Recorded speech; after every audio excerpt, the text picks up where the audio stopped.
देख रहे हैं अवाम के उठाए गए सवालात, हालत हाजरा पर तबसरों, तज्जियों, खबरों पर मुहित प्रोग्राम न्यूज लाइन रिदा सैफी के साथ।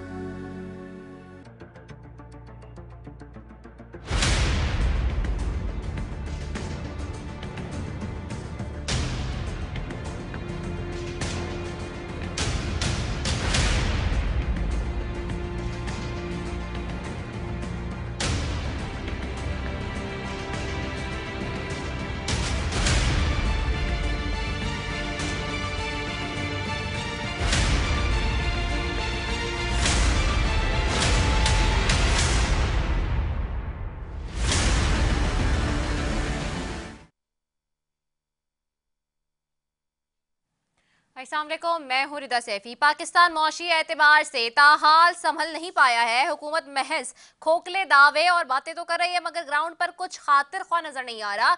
मौशी बहाली के कई चैलेंजेस से दो चार पाकिस्तान की वफाकी हुकूमत ने उड़ान पाकिस्तान के नाम से एक मनसूबा लॉन्च किया है जिसमें इक़्तिसादी शरह नमू और बरामदात के साथ साथ समाजी शोबों के लिए बुलंद अहदाफ मुकर्रर किए गए हैं। पाकिस्तान के वज़ीर आज़म शहबाज शरीफ ने 30 दिसंबर को इस प्रोग्राम का बाकायदा इफ्तिताह एक ऐसे मौके पर किया जब हुकूमत की जानिब से मुल्क की मईशत में इस्तेहकाम और महंगाई की रफ्तार में कमी से मुतालिक दावे किए गए हैं, जबकि IMF से $7 अरब के बेल आउट पैकेज और इसके सिलसिले में पाकिस्तान टैक्स निजकारी और तवानाई समेत दीगर शोबों में इस्लाहात की कोशिशें जारी रखा हुआ है। उड़ान पाकिस्तान के तहत आइंदा 5 और तवील मुद्दत में सन 2035 तक के मुआशी अहदाफ मुकर्रर किए गए हैं। मसलन मुल्क की शरह नमू में अगले 5 साल में 6% इजाफे का हदफ मुकर्रर किया गया है। आइंदा 10 बरस यानी 2035 तक मजमूई कौमी पैदावार जो कि GDP का साइज $1 ट्रिलियन तक ले जाने का हदफ मुकर्रर किया गया है। याद रहे कि इस वक्त पाकिस्तान का GDP $374 अरब के लगभग है।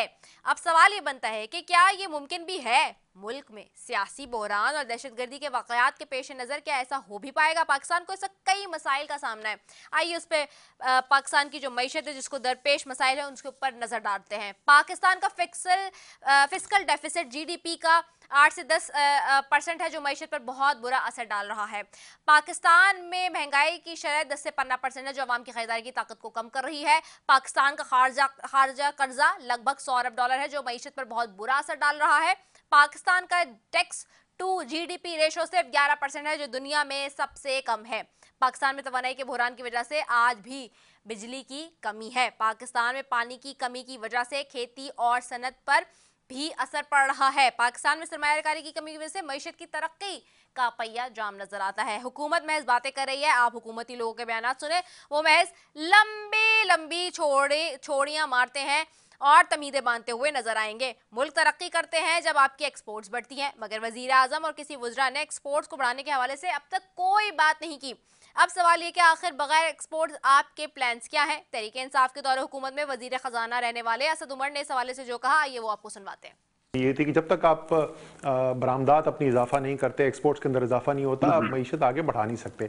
आप की क्योंकि बरामदात कम होती हैं तो जैसे ही आप ज़रा सी मईशत की रफ्तार तेज़ करने की कोशिश करते हैं तो उससे जो है दरामदात में तेज़ी से इजाफा होता है, बैरूनी खसारा बढ़ता है और आप जो है वो 2 साल 2.5 साल के बाद जो है वो IMF के पास वापस। सवाल ये है कि क्या मौजूदा हुकूमत माशी तौर पर सही ट्रैक पर है भी या नहीं?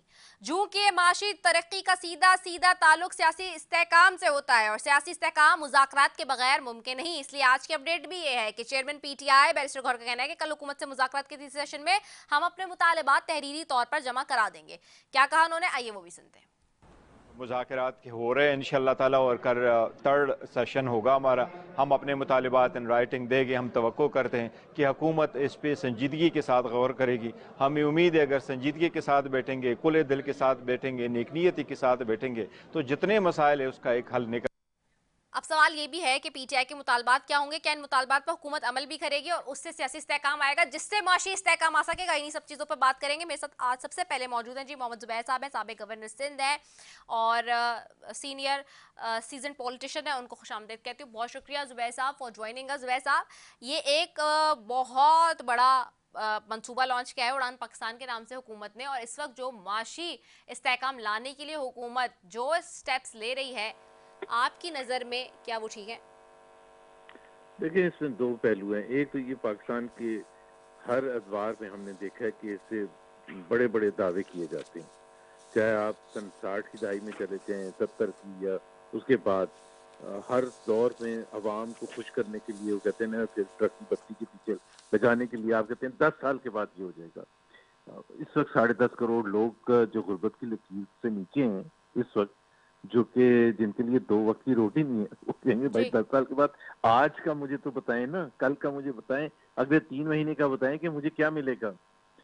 इमरान खान को तो गए हुए, उसको हटाए हुए आपने 3 साल तकरीबन हो चुके हैं। शहबाज शरीफ आ गए थे, बीच में एक इंटरिम गवर्नमेंट आई थी, लेकिन कंटिन्यूटी उसी नजरिए की थी, उसी किस्म के लोग आए थे। तो तकरीबन पौने 3 साल में तो कोई खुशहाली आई नहीं है। अब आगे 10 साल के बाद तो क्यों आएगी? एक आपने खुद अपने जो इंट्रोडक्शन में एक बड़ी इंपॉर्टेंट बात की है जी कि इकोनॉमिक तरक्की जो होती है वो होती है जब पॉलिटिकल स्टेबिलिटी हो। पॉलिटिकल, बिकॉज एक सबसे ज्यादा इंपॉर्टेंट चीज होती है, चाहे वो एम्प्लॉयमेंट जनरेशन है, चाहे वो इनकम में इजाफा है, वो इन्वेस्टमेंट से शुरू होती है। एक दुकान लगेगी तो नौकरियां मिलेंगी ना, सिंपल सी बात है, और वहाँ के मोहल्ले में कुछ खुशहाली आएगी।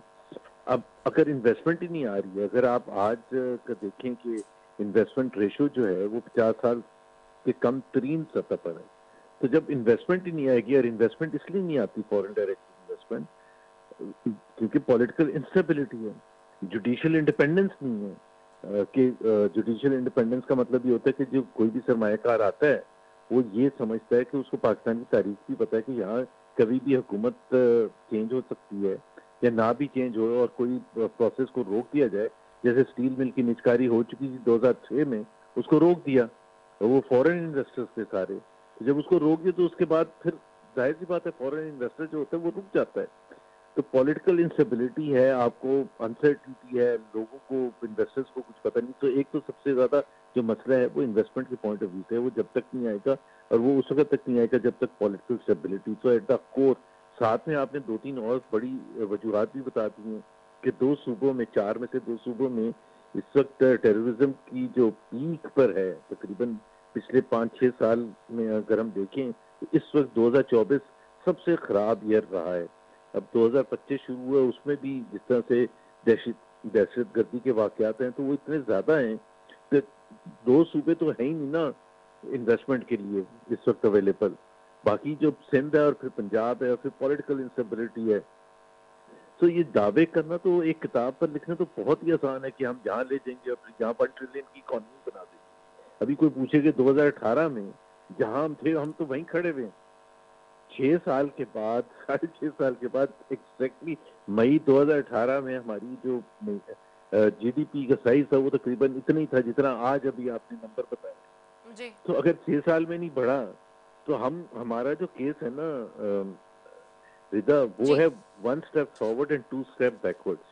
अब अगर ये तो पूरी हिस्ट्री की हमारी ऐसी है, अब अगर फॉरवर्ड ही फॉरवर्ड अगर होना है तो उसके लिए तो हम कोई ऐसा निशानियां नहीं देख रहे हैं कि जी सब कुछ ठीक हो गया और अब चलेंगे। एक हुकूमत है जिसके पास मैंडेट नहीं है। देखिए ना, मईशत उस वक्त ठीक होती है जब मुश्किल फैसले लिए जाएं, और मुश्किल फैसले उस वक्त लिए जाते हैं जब अवाम आपके पीछे खड़े, बिकॉज एक मुश्किल वक्त बीच में होता है जिसमें अवाम को खुश करना होता है, अवाम को सेटिस्फाई करना होता है कि जी प्लीज अंडरस्टैंड करें कि ये मुश्किल फैसले आगे जाके आपके लिए बेहतरी लेके आएंगे, चाहे वो प्राइवेटाइजेशन के हवाले से हो, चाहे वो स्टेट इंस्टीट्यूशंस के हवाले से हो, टैक्स सेक्टर के हवाले से हो, पावर सेक्टर के हवाले से हो।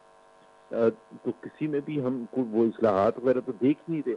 इस्लाहात इसलिए नहीं होती क्योंकि ये पॉपुलैरिटी नहीं है, हुकूमत को डर लगता है कि हम मुश्किल फैसले करेंगे तो हुकूमत वैसे ही अनपॉपुलर है और ज्यादा तख्ता हो जाएगा। अच्छा, इसमें एक और भी बड़ा मसला है ना, मैं तो थोड़ी सी रेलेवेंट चीज़ों पे बात करना ज़्यादा पसंद करती हूँ, और आपको भी पता है कि हम लोग जिन हलकों में बैठते हैं वहाँ हमारी डायरेक्ट अप्रोच होती है लोगों के साथ, हम ये लगी लिपटी बातें नहीं करते। बाकी समझ नहीं आता, बहुत सारे जगहों पे सो कॉल कहा जाता है जी बहुत बड़े बड़े सहाफ़ी हैं, जर्नलिस्ट हैं या एंकर्स हैं, लेकिन वो जिस तरह की शोज़ में बात कर रहे होते हैं स्क्रिप्टेड, वो बहुत अजीब सी भी लगती हैं समटाइम्स मुझे। अब अगर रियलिटी बेस पे बात करें, और आपके साथ तो हमेशा से बड़ी ओपन एंड शट बात हो रही होती है, तो जो अगर तरीके से हम देखें इस सारी सिचुएशन को, तो अब आपने अभी जैसे खुद भी कहा कि हमारे यहाँ एक सबसे बड़ा इशू ये है कि पॉलिसीज़ जो है उनका तसलसल नहीं है, कि कोई आता है कोई चला जाता है, पॉलिसीज़ चेंज हो जाती हैं। अब हम भी गए इतने सारी जगहों पे, हम हर जगह जा रहे हैं, चाइना जाएँ, दुबई जाएँ, तुर्की जाएँ, कहीं भी जाएँ, व्हाट्सएवर, जहाँ भी मुल्क से बाहर चले जाएँ, और उन ख़ास तौर पर ममालिक में जिनको पाकिस्तान कहता है कि जी ये तो हमारे बड़े ही भाई दोस्त हैं, बहुत ही दोस्त मुल्क हैं और इनके बगैर तो हम रह नहीं सकते, लेकिन उनके बगैर हम कुछ सीख भी तो नहीं रहे ना अनफॉर्चुनेटली। जहाँ पर पॉलिसीज़ का तसलसल नहीं है, वहीं एक और बात है जो कि हम मानने के लिए तैयार नहीं है। हम कहते नहीं जी ये तो सब जगह ही होता है, वो है करप्शन का मामला भी। क्योंकि अगर हम देखते हैं दूसरी जगहों पे, जब हमारी डायरेक्टली और डिप्लोमेट से भी बात हो रही होती है और सारे लोगों से, तो वो कह रहे होते हैं कि भाई हमारे मुल्क में अगर हमने इस चीज़ को ख़त्म कर दिया है तो आपके यहाँ तो अनफॉर्चुनेटली हमसे किकबैक्स आज भी मांगे जा रहे होते हैं, हमारे साथ डील आज भी उस लेवल पे की जा रही होती है कि पाकिस्तान में ये चीज़ ख़त्म ही नहीं हो रही। तो अब पाकिस्तान मतलब अपने, हमारे यहाँ कोई निज़ाम नहीं रहा है ना। लाइक अगर मैं, एक छोटी सी मिसाल है कि अगर हम अपने आने वाली जनरेशन को बताएं कि भाई पाकिस्तान में अगर आपने रहना है तो आप चोरी करें तो आपको बहुत बड़ा ओहदा मिल जाएगा, आप किसी को डाका डालें तो आपको बड़ा ओहदा मिल जाएगा, क्योंकि हम प्रिंसिपल्स को तो फॉलो नहीं कर रहा है बाय द लॉ अगर देखा जाए। क्योंकि जो हालात इस वक्त बने हुए हैं उसमें तो यही नज़र आता है कि जी बड़े चोर को और बड़ी पोजीशन मिल जाती है। अच्छा, मैं रिजा थोड़ा सा मईशत पर वापस आऊंगा, क्योंकि आपका प्रोग्राम, आपकी बातें बिल्कुल सही है जो आपकी ऑब्जर्वेशंस हैं, लेकिन मैं एक और चीज कहूंगा, क्योंकि ये एक यहाँ एक बहस ये भी होती है ना कि हुकूमत जो है या उसके सपोर्टर्स हैं वो कह रहे हैं जी देखिए इकोनॉमी तो रिवाइव हो गई है जी। और ऑपोजिशन है वो कहती है कि नहीं इकोनॉमी रिवाइव हुई। आपने सही कहा, जब आप ग्राउंड लेवल पर आते हैं तो देखते हैं कि कोई चेंज नहीं आया, बल्कि अगर पिछले महीने के मुकाबले में देखें आज अगले महीने, तो लोगों की सिचुएशन खराब होती जा रही है। अच्छा, एक चीज बड़ी सिंपल सी है, जो हुकूमत क्लेम करती है ना, उसका एक उसमें एक जो फैक्ट नहीं है। जब भी आपका IMF का एग्रीमेंट होता है, और पाकिस्तान माशाल्लाह दुनिया के उस वाहिद मुल्क है जो 25 दफा IMF के पास गया, वो एक सबूत है कि आप IMF के पास तो जाते ही इसलिए हैं, जो आपने असद उमर की भी अभी एक स्टेटमेंट सुनाई थी, जब आपके हालात इकोनॉमी के खराब होते हैं। यस। तो आप, और इतने खराब होते हैं कि आप डिफॉल्ट के नहज पर पहुंच जाते हैं। यस। अच्छा, अब डिफॉल्ट जो होता है ना, वो आपके नाज़रीन के लिए मैं समझा रहा हूँ, डिफॉल्ट का मतलब ये होता है कि आपके जो इंटरनेशनल ऑब्लिगेशंस हैं, जो डॉलर में आपने कर्जे लिए हुए, जो वो आपने वापस देने, जब वो आप उस काबिल नहीं रहते, आपके रिजर्व्स इतने कम हो जाए, तो उसको कहते हैं कि ये आप डिफॉल्ट वाली सिचुएशन है।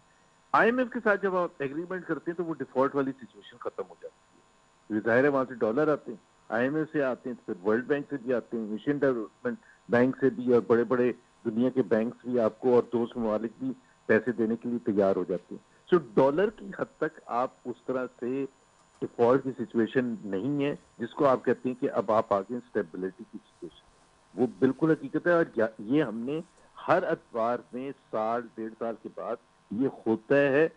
इसका मतलब ये नहीं होता कि जी आप की मईशत ठीक हो गई है। मईशत ठीक होने का मतलब ये होता है कि जब ग्रोथ बढ़ना ही शुरू हो जाती है, 4%, 5%, 6%, जो अभी कह रहे हैं अगले 10 साल में हम 6% के हिसाब से ग्रो करेंगे, उससे एम्प्लॉयमेंट जनरेशन होती है, उससे गुर्बत कम होनी शुरू होती है, उससे मिडिल क्लास का फायदा होना शुरू होता है। जो मैंने आपको बताया कि शायद नहीं बताया कि पिछले ये जो 2024 में 1 करोड़ 30 लाख लोग गुर्बत की लकीर से नीचे गए हैं। 1 करोड़ 30 लाख लोग जिस साल को ये मना रहे हैं कि जबरदस्त हमने टर्न अराउंड कर दिया, उसमें ये वर्ल्ड बैंक की रिपोर्ट है, मेरी नहीं है, कि 1 करोड़ 30 लाख, और वो जाएंगे। जाहिर है जब आपकी मीशत 2% या उससे कम पर एवरेज में ग्रो करेगी, तो और पॉपुलेशन ग्रोथ आपकी 2.7% है, तो इसका मतलब ये है कि आपके जो परचेजिंग पावर है वो कम से कम होते चला जा रहा है, और इसी वजह से आपकी अनएम्प्लॉयमेंट भी बढ़ती चली जा रही है। तो ये अच्छा फायदा किसके लिए होता है? फायदा उनके लिए होता है जैसे ही आप डिफॉल्ट सिचुएशन से हटते हैं। एक पाकिस्तान का एलीट ग्रुप है जो रिच मैन्स क्लब जिसको मैं कहता हूँ, उनको सिर्फ एक ही उनका कंसर्न होता है मईशत के हवाले से, हम डिफॉल्ट तो नहीं कर रहे, हमारे पास डॉलर्स हैं, बस आ गए, बाकी मिडिल क्लास का क्या बनेगा, गरीब आवाम का क्या बनेगा, उससे उनको, और इस वजह से स्टॉक मार्केट बढ़नी शुरू हो जाती है। उनका एक ही कंसर्न होता है, वो कहते हैं देखिए जी ये इंडिकेटर स्टॉक मार्केट कितनी बढ़ गई। स्टॉक मार्केट तो रिच मैन्स क्लब है, उसमें कितने लोग हैं, कोई आम पाकिस्तानी को कोई फायदा होता है? दाल सस्ती हो जाती है कि जिस दिन स्टॉक मार्केट 2000 पाउंड से ऊपर जाती है, या रोटी सस्ती हो जाती है? नहीं, वो तो महंगी ही होती है। तो ये जो है ना, इस वक्त जिस भंवर में हम फंसे हुए हैं, वो अभी इसमें अगले 2, 2.5, 3 साल तक नहीं निकलेंगे, ये आप बिल्कुल लिख के रख रहे हैं। और ना ही, और ये हुकूमत को भी अंदर पता होगा, लेकिन जाहिर सी बात है आपने कुछ ना कुछ तो बताना होता है लोगों को कि देखें जी आपकी हालत इतनी अच्छी है। अब जो 1,30,00,000 लोग जो कि गुर्बत की लकीर से नीचे नहीं थे 2023 में, जो गए हैं, वो पूछ रहे हैं भाई मैं तो पहले 2 वक्त की रोटी खाता था, अब 2 वक्त की भी नहीं खाता। और आप यहाँ जश्न मना रहे हैं, स्टॉक मार्केट में आके वो ऐलान कर रहे हैं कि जी देखिए हमने किस तरह से मईशत की टर्न अराउंड की। नहीं तो वो तो उस दिन क्रैश कर गई थी स्टॉक मार्केट, जिस दिन प्राइम मिनिस्टर कराची जी आए जी थे। जी, उस दिन गए थे जी। जिस दिन वो आए स्टॉक मार्केट उसी दिन उनकी आंखों के सामने क्रैश कर गई है। तो जी इससे बिल्कुल बड़ा सही बात इंडिकेटर है। और क्या होगा। और फिर एक और चीज मैं एक दो सवाल और मैं करना चाह रही जी हूँ, जी टाइम कम है जी मुझे जी पता है, लेकिन आपसे अब आप चुके हैं मौजूद, तो इसलिए अब आप ये देखिए कि जो मैं थोड़ा आम आदमी के एतबार से ज्यादा सवाल करती हूँ, इसलिए क्योंकि मुझे पता है कि आम आदमी के एतबार से ही होना चाहिए। हाँ, क्योंकि लोग तंग आ गए स्क्रिप्टेड प्रोग्राम्स देख देख के, और जी वो देखते ही जी नहीं है। जी फिर अब मसला ये कि मैं अपनी मिसाल बताऊं कि देखिए जो हम लोग फीमेल होते हैं उनको घर की भी चीज़ें देखनी होती हैं। अब आज ही की मिसाल है, 400 रुपये भिंडी किलो मिल रही है, 450 रुपये, इसी तरह 150-200 रुपये प्याज मिल रही है, और टीवी पे हम हुकूमती वुज़रा से सुन रहे हैं कि जी सस्ती हो गई है। आज भी वजीर ख़जाना का जो मैं देख रही थी स्टेटमेंट, उन्होंने कहा जी मुल्क में तो महंगाई बहुत कम हो गई है, बहुत कम हो गई है, तो उस पर इतनी महंगी सब्जी मिल रही है। देखें उसमें बिल्कुल ये एक जो मैंने अभी आपको बताया था ना कि बैकग्राउंड की जब आईएमएफ का वो होता है तो उसके बाद आप इकोनॉमी को खींचते हैं, उसका मतलब ये होता है कि डिमांड जो है वो कम हो जाती है, बिकॉज आपकी जेब में और मेरी जेब में और परचेजिंग पावर जो है वो कम हो गई। मैंने भिंडी नहीं पकाई आज अपने घर में, इसलिए कितनी महंगी थी। जी ठीक है, तो जब परचेजिंग पावर, आपकी एबिलिटी टू बाय भिंडी एट 400 रुपीज नहीं होगी तो भिंडी की प्राइस जो है, तो वो इस वजह से डिमांड को सप्रेस करके प्राइसेस को कम किया है। जब भिंडी नहीं बिकेगी 400 की तो वो कम करेगा ना। हाँ जी। और कम इसलिए बिकेगी कि लोगों के जेब में पैसे नहीं है। एक होता है तरीका आपको प्राइस स्टेबिलिटी करने का कि जी आपकी ग्रोथ बढ़ती है, आपकी मैन्युफैक्चरिंग सेक्टर ग्रो करता है, आपका एग्रीकल्चर सेक्टर ग्रो करता है, और आपके पास सप्लाई ज्यादा होती है और जिसकी वजह से प्राइसेस नीचे आती है। पाकिस्तान में दूसरे तरीके से नीचे आई है। अच्छा, नीचे भी जो pace of increase of inflation है वो कम हुआ है। 38% जो प्राइस बढ़ी थी, अगर 2023 में 100 रुपए की चीज 123 रुपए हो गई थी, तो आज वो 123 से ऊपर 4% या 5%, 130 से 132 है। क्या पाकिस्तान के अवाम की जो इनकम है वो भी क्या 32, 33, 35% बढ़ी है? नहीं। तो ये जो सबसे बड़ा मसला है कि पाकिस्तान में परचेजिंग पावर लोगों की कम से कम तर होती जा रही है, और वो इसलिए हो रही है कि आपकी ग्रोथ नहीं है। मैन्युफैक्चरिंग से जो असल अशारिये होते हैं ना देखने के लिए, क्या मैन्युफैक्चरिंग सेक्टर जो पूरे इंडस्ट्रीज को रिफ्लेक्ट करता है वो नेगेटिव है। भाई अगर वो नेगेटिव है तो फिर स्टॉक एक्सचेंज का मैं क्या करूं? अगर एग्रीकल्चर सेक्टर अपनी सर्वाइवल की यही तो पॉइंट है, यही तो पॉइंट है। अच्छा, इसमें एक चीज और बताइएगा कि आज आपने पढ़ा होगा कि एफबीआर ने टैक्स दहंदगान के लिए एक प्लान बनाया कि जी शॉर्ट फाइलर से 6000 अरब सालाना वसूली का प्लान कर ले। क्या ये पॉसिबल है? आप भी सालों से हैं, हम भी, क्या ये हो जाएगा? नहीं, ये नहीं होगा ना। देखिए ना, अभी भी अगर आप किसी से भी एफबीआर वाले से पूछे कि जो पिछले साल के मुकाबले में इस साल का जो टारगेट है वो हुआ ही नहीं ना।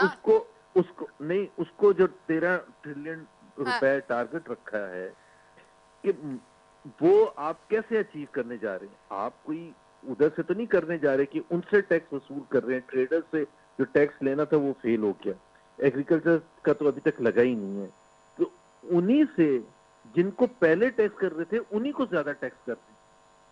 तो उससे कहां से? अब बड़ी सिंपल सी एक असेसमेंट होती है कि अगर आपका जो ग्रोथ है वो 3% ज्यादा 3% बढ़ेगी तो फिर 40% टैक्स कलेक्शन कैसे बढ़ जाएगी? इसलिए बढ़ जाएगी कि वो आप एडिशनल टैक्स उन्हीं पर मार रहे हैं, उन्हीं लोगों को मार रहे हैं। पाकिस्तान में इस वक्त हकीकत ये है, Pakistan has one of the highest tax rates in the world, yes और ये एग्जैक्टली। कभी भी नहीं था। तो आप खुद बताएं कि अगर one of the highest tax rates हैं और आपने उन्हीं के लोगों पर जो मिडिल क्लास है उसको मार दिया, जो आप प्रोफेशनल हम हैं लोग को आपने मार उनको दिया मार दिया, बिल्कुल, जो हमारे ही पे कंपनीज है टैक्स उनको लगे जा मार रहे हैं, दिया। बस और कुछ भी नहीं है। बस यही है। हमारी सैलरीज पता है तो उसी में से टैक्स काटते रहो। अच्छा एक चीज आपसे पूछनी थी, ये आपसे पूछनी जरूरी है इसलिए क्योंकि आप जब नवाज शरीफ साहब के साथ थे, जब ये पनामा वगैरह सारा मामला बना, ठीक है, और उसमें कहते थे कि जी 450 लोगों में सिर्फ एक ही बंदे के 500 लोगों में सिर्फ एक ही बंदे के ऊपर जो है वो उसके हवाले से सजा मिली है वो। तो ये अब हुकूमत में आए, आपने कभी सोचा है या कभी किया है कि आप नवाज शरीफ साहब को मैसेज करें बोले कि भाई ये जो जितने बाकी 500 लोग थे पनामा में उनसे कुछ वसूलियां कर लें तो शायद मुल्क की इकोनॉमी ठीक हो जाए, क्योंकि वो कहते थे ना एक बंदे से खाली किया है, तो अब तो उनकी अपनी हुकूमतें कर लें।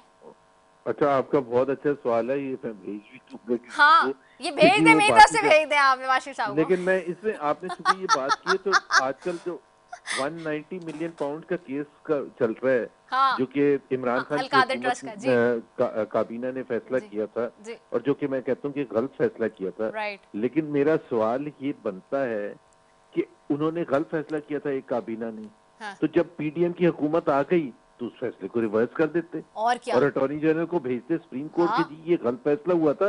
यस अभी काबीना ने फैसला किया है कि ये हुकूमत पाकिस्तान का पैसा है और सुप्रीम कोर्ट को कहें कि ये वापस करें, तो आपने क्यों नहीं किया? तो ये बिल्कुल आपकी बात बिल्कुल सही है कि क्योंकि हम पॉलिटिक्स करते हैं ना, हाँ, हमें तो ये असल कह रहे 500 issues को बंदों से resolve नहीं वसूलियां करना कर लेना, रिकवरी करवा लेना एफबीआई के थ्रू, होता। इकोनॉमी ठीक हो जाएगी। बिल्कुल सही है, बिल्कुल सही अच्छा आखिरी बस सवाल है, ये बता दें हम जी। आईएमएफ से जान कब छूटेगी, लग रहा है या नहीं लग रहा? और क्या ऐसा हो सकता है बिल- कि तमाम ये जो ममालिक के कर्जे हमारे पे वो वॉलंटियरली कभी किसी दिन कह दें हमें कि जी मैंने माफ कर दिया, जाओ भाई कर्जे नहीं है अब? नहीं, क्यों कहेंगे कर्जे माफ कर दिए, मतलब बिल्कुल भी हुकूमत नहीं तो ऐसी कहेंगे। कहानियां सुना रही होती है ना जैसे ऐसा कुछ हो जाएगा। नहीं, और दूसरी बात है हम आईएमएफ के पास नहीं जाएंगे। देखिए हम 25 दफा जा चुके हैं, जो शर्मनाक तरीन बात है। यस इसके मुकाबले में इंडिया एक दफा गया था 1991 में, यस और आईएमएफ के पास जो असल जो होते हैं ना कि it's a one time thing, कि आपकी मईशत खराब है, आप आईएमएफ के पास जाते हैं, हमें डॉलर चाहिए, हम बड़े मुसीबत में फंस गए, वो कहते हैं कि अच्छा जी आप हम दे देंगे आपको पैसे, लेकिन आप ऐसी सूरत हाल में आइंदा ना हो उसके लिए आप क्या करेंगे? तो हम बड़े बड़े वादे करते हैं, हम ये भी करेंगे, हम ये रिफॉर्म भी लाएंगे, ये रिफॉर्म भी लाएंगे, टैक्स सेक्टर को भी सही करेंगे, एनर्जी सेक्टर को भी सही करेंगे, स्टेट इंस्टीट्यूशंस को भी सही करेंगे। वो 3 साल पैसे लेते रहते हैं, उसके बाद कुछ भी नहीं होता। तो ठीक हो गया। असल प्रॉब्लम हुकूमत पाकिस्तान का, लेकिन इसमें आईएमएफ की भी कमजोरी है कि वो ये नहीं पूछते यार पिछली दफा भी आपने यही कहा था कि आप ठीक करेंगे, 25वीं दफा आप आ गए हमारे पास। ये बात ना करें, ये मुल्क की सलामती का मसला हो जाएगा, पीटीआई को इसी पे जो है ना वो सजाएं मिल रही हैं, ये बात ना करें आप कि उन्होंने आईएमएफ को कहा था कि पूछ लो कि तो पैसा कहाँ गया। लेकिन आप मेरा वाला सवाल जरूर भेजिएगा नवाज शरीफ साहब को, ठीक है ना? चले, thank you so very much, हमारे साथ मौजूद थे। मैं मोहम्मद जावेद बलवानी साहब की तरफ जाऊंगी, सदर कराची चैम्बर ऑफ कॉमर्स के हमारे साथ मौजूद। बहुत शुक्रिया मोहम्मद जावेद बलवानी साहब आपका कि आपने अपना कीमती वक्त दिया। जावेद बलवानी साहब, हम देख रहे हैं कि हुकूमत बड़े ज़बरदस्त किस्म के नए प्रोग्राम्स ला रही है। पिछले दिनों शहबाज शरीफ साहब स्टॉक में भी थे, और जो उड़ान पाकिस्तान का एक प्लान है वो भी हमारे सामने है। ऐसे में आप कैसे देखते हैं, being president of Karachi chamber of commerce, के जो इस वक्त मुल्क में फ़ैसले कर रही है हुकूमत, वो कितने पुरअसर हैं और कितने मजबूती के साथ आगे लेके जाएंगे? बिस्मिल्लाहिर्रहमानिर्रहीम। देखिए, पाकिस्तान के अंदर हमेशा जो भी गवर्नमेंट आती है बड़ी बड़ी बातें करती है, और अगर वो बातें सही होती तो आज पाकिस्तान के ये हालात नहीं होंगे।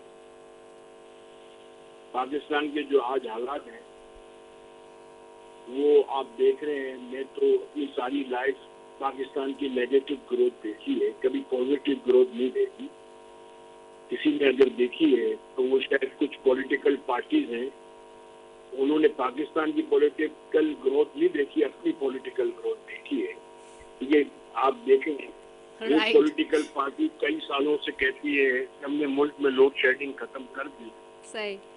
आज भी मुल्क में लोड शेडिंग है। एक पॉलिटिकल पार्टी कहती है हमने मुल्क में लॉ एंड ऑर्डर सही कर दिया, आज भी मुल्क में लॉ एंड ऑर्डर सही नहीं है।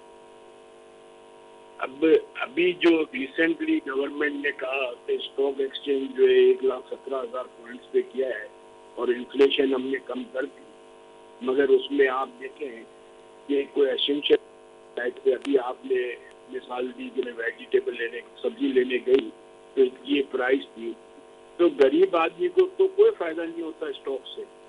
गरीब आदमी को तो कोई फायदा नहीं हुआ जो इन्होंने इन्फ्लेशन कम किया, उससे गरीब आदमी खुश हो गया हो कि मुझे फायदा होना शुरू हो गया।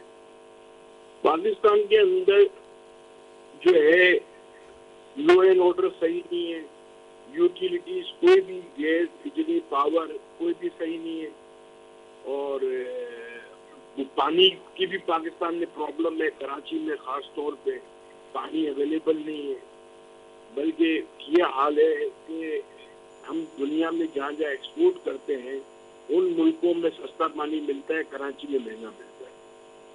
तो कॉस्ट ऑफ डूइंग बिजनेस का बहुत प्रॉब्लम है।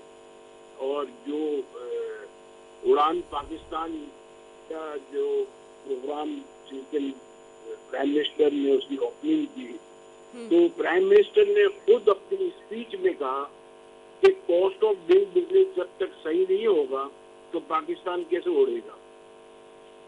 तो कॉस्ट ऑफ डूइंग बिजनेस सही करना पड़ेगा। अपनी नेबरिंग कंट्री और अपने रीजनल कम्पिटिटिव कंट्रीज के बराबर हमारा कॉस्ट ऑफ डूइंग बिजनेस होना चाहिए, और लॉ एंड ऑर्डर भी उनकी जैसा होना चाहिए बेहतर, और पॉलिसीज जो है उसके अंदर कंसिस्टेंसी होनी चाहिए।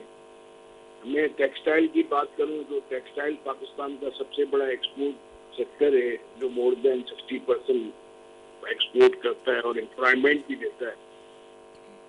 उसकी 3 दफा टेक्सटाइल पॉलिसी बनी, और तीनों दफा टेक्सटाइल पॉलिसी के ऊपर जो इम्प्लीमेंट हुआ है वो 15 से 20% है।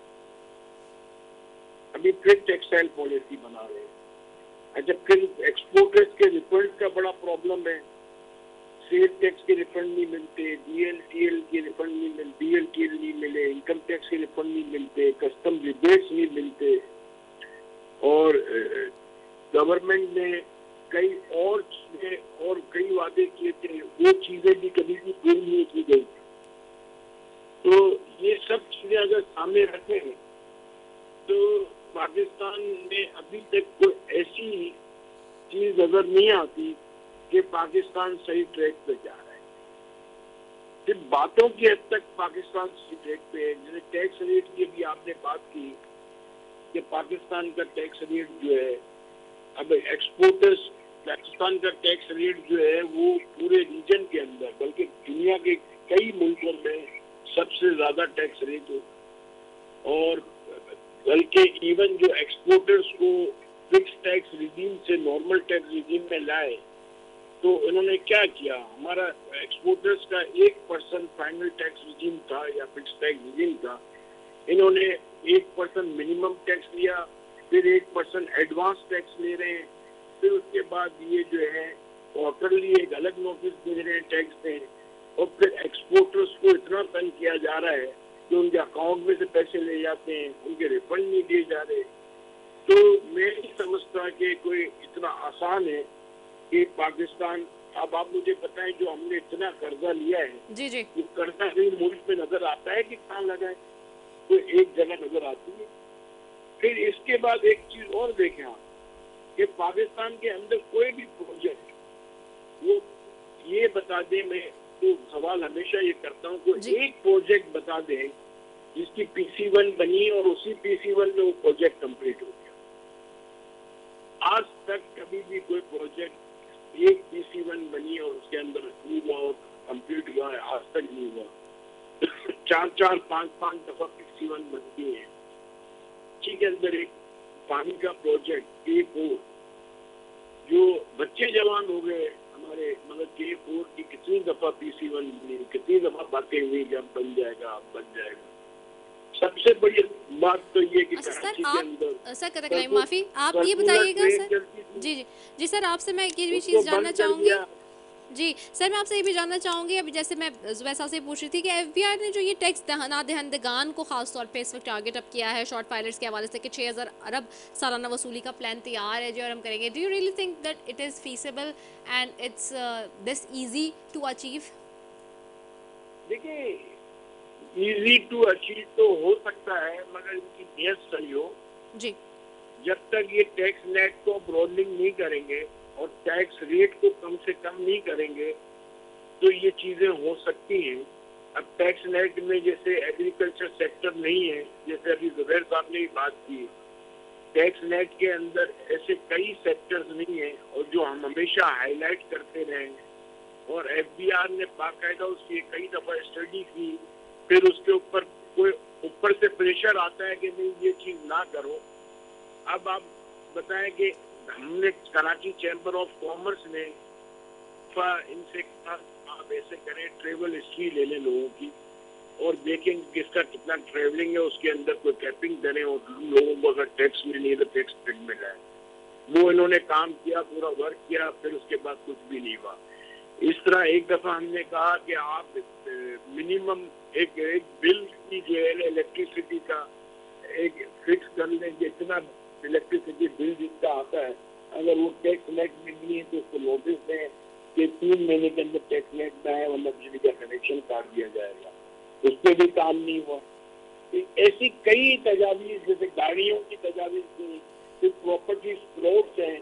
अब आप देखें पाकिस्तान के अंदर प्रॉपर्टीज के अंदर कितनी बड़ी होल्डिंग होती है और आप एक कई लोग कहते हैं जिन्होंने पूरे एरिया खरीद लेते हैं और गरीब आदमी बेचारा घर के लिए एक मकान के लिए जगह नहीं खरीद सकता।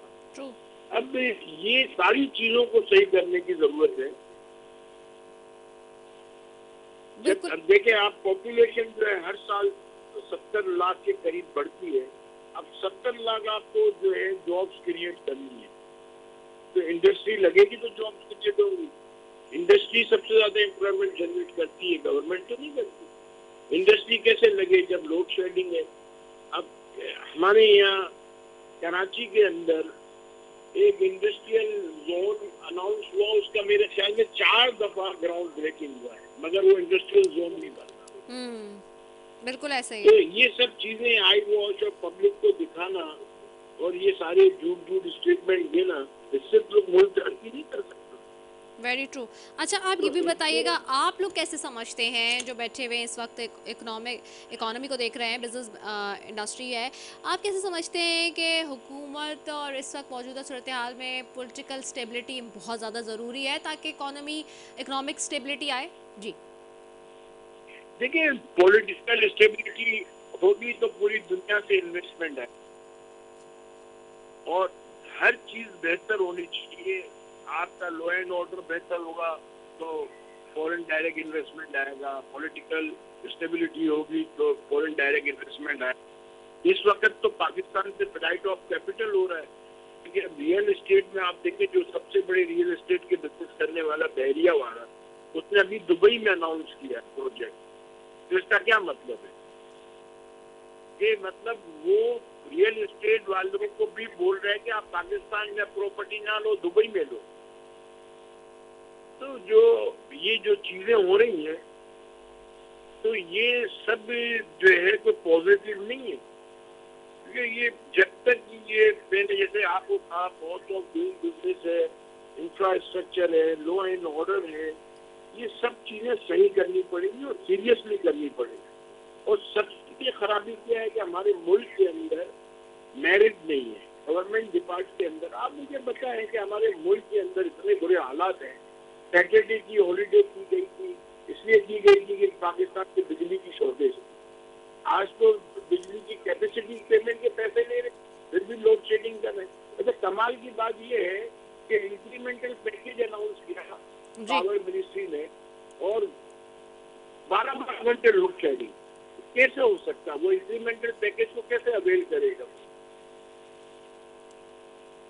ठीक हो गया। अच्छा, बस लास्टली मैं आपसे ये भी जानना चाहूँगी कि आप कैसे देखते हैं आईएमएफ का जो प्लान है, इसमें जाना चाहिए मज़ीद? आईएमएफ के प्लान की वजह से हम मज़ीद कर्ज़ों में फंसते जा रहे हैं जो कि ठीक नहीं है। देखिए, आईएमएफ का प्लान जब हुआ है तो आईएमएफ के लोग जो हैं, मुझे ये समझ नहीं पड़ती कि वो क्या देखते हैं। आज आईएमएफ वाले जो है वो ऑर्डर करते हैं पाकिस्तान गवर्नमेंट को, आप ये करो, ये करो, ये करो।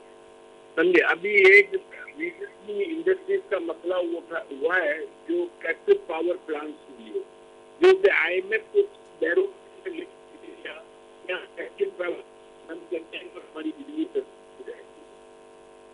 अब ये कैप्टिव पावर प्लांट बंद करने के बाद क्या होगा, ये अब हम जो उस वक्त कह रहे थे कि दोनों डिस्ट्रीब्यूशन कंपनियां जो है ये बैंकरप्ट हो जाएंगी और जो है कई इंडस्ट्रियां बंद हो जाएंगी। और अब जो है हमारे पेट्रोलियम मिनिस्टर जो है वो इस बात से एग्री करते हैं, वो बोलते हैं कि आप लोग सही कहते थे और ये गलत फैसला किया गया। और IMF जो है वो कह रहा है कि कैप्टिव पावर प्लांट बंद करें। ये कैप्टिव पावर प्लांट क्यों लगाए गए?